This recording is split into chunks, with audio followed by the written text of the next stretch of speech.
Hi friends, welcome back to my channel DSA aspirant. ఈరోజు మనం third క్లాస్లో ఉన్నటువంటి 8th లెసన్ ఆహారపు అలవాట్లు అనే లెసన్ ఎక్స్ప్లెయిన్ చేసుకుందాం.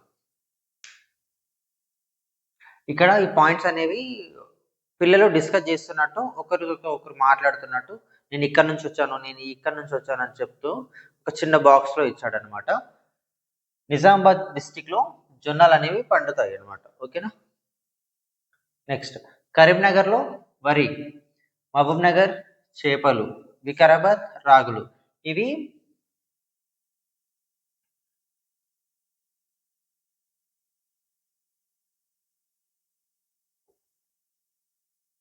మన రాష్ట్రంలోని జిల్లాలు.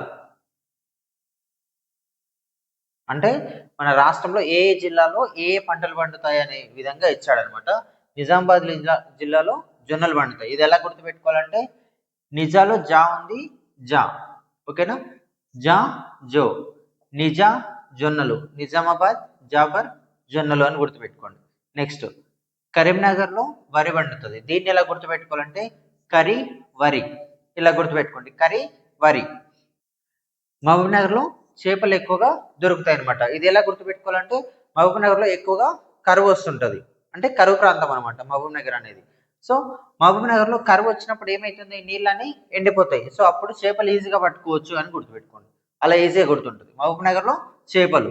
వికారాబాద్ రాగులు, అంటే తైదలు అనమాట. వికారంలో రా ఉంది కదా, రాఫర్ రాగులు, ఇలా గుర్తుపెట్టుకోండి. వికారాబాద్లో రాగులు లేదా తైదలు అని కూడా అంటారు. నెక్స్ట్, ఇక్కడ వచ్చేసి రాజస్థాన్ జొన్నలు. రాజస్థాన్లో జొన్నలు ఎక్కువ పండుతాయి. ఢిల్లీ, గుజరాత్, మధ్యప్రదేశ్, బీహార్. ఇక్కడెక్కడ ఢిల్లీ, గుజరాత్, మధ్యప్రదేశ్, బీహార్. ఇక్కడ ఏం పండుతాయి అంటే గోధుమలు ఎక్కువగా పండుతాయి. కాబట్టి అక్కడ ఏముంటాయి, ఎక్కువగా రొట్టెలు కానీ గోధుమలతో చేసిన పూరీలు కానీ తింటారనమాట. నెక్స్ట్, తమిళనాడు, కేరళ, తెలంగాణ, ఆంధ్రప్రదేశ్. తమిళనాడు, కేరళ, తెలంగాణ, ఆంధ్రప్రదేశ్. ఏం దొరుకుతుంది ఎక్కువగా, వరి అనేది పండుతుంది అనమాట. సో అక్కడ ఏం తింటారు, ఈ ప్రాంతాలన్నీ, ఈ రాష్ట్రాలన్నీ ఏం తింటాయి, వరి అనేది ఎక్కువగా పండుతుంది కాబట్టి అన్నం తింటారు అనమాట. ఇంక ఇక్కడ ఒక పాయింట్ ఏంటంటే, వయసును బట్టి ఆహారపు అలవాట్లు మారుతుంటాయి.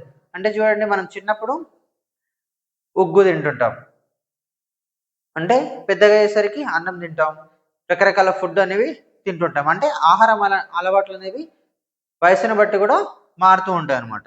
ఇంకొకటి, ఒక ప్రాంతంలో ఆహారపు అలవాట్లు అక్కడ పండించే పంటలు, ఆహార పదార్థాలపై ఆధారపడి ఉంటుంది. అంటే ఒక ప్రాంతంలోని ఆహార అలవాట్లు అంటే ఇక్కడ చూడండి, ఈ మూడు అనేవి రాష్ట్రాలు. ఓకేనా, మన దేశంలోని రాష్ట్రాలు. రాజస్థాన్ అనే రాష్ట్రంలో ఏం పండుతుందంటే జొన్నలు అనేవి పండుతాయి. అదే ఢిల్లీ, గుజరాత్, మధ్యప్రదేశ్, బీహార్లో చూసుకున్నట్టయితే గోధుమలు ఎక్కువ పండుతాయి. సో అక్కడ ఏం తింటారు, రొట్టెలు పూరీలు తింటారు. ఇక్కడ చూడండి, రాజస్థాన్లో జొన్నలు తింటే అదే బీహార్లో ఏం తింటారు, పూరీలు కానీ రొట్టెలు కానీ తింటారు. అంటే ప్రాంతం బట్టి ఆహార అలవాట్లు అనేవి మారుతుంటాయి. సో అదనమాట ఈ పాయింట్. ఓకేనా. ఇవి మాత్రం ఇంపార్టెంట్. అంటే ఏ డిస్ట్రిక్ట్లో ఏం పండుతాయి అనేది మాత్రమే ఇంపార్టెంట్ ఈ లెసన్లో. లేదా ఏ స్టేట్లో ఏం పండుతాయి, అంటే ఎక్కువగా ఏం తింటారు ఆహారపు అలవాట్లు అనే దాని మీద బిట్టుపడే ఛాన్స్ ఉంటుంది. ఓకేనా. ఈ 6 పాయింట్లు చూసుకోండి, సరిపోతుంది ఈ లెసన్లో. ఓకేనా. Thanks for watching. నెక్స్ట్ వీడియోలో మళ్ళీ కలుద్దాం.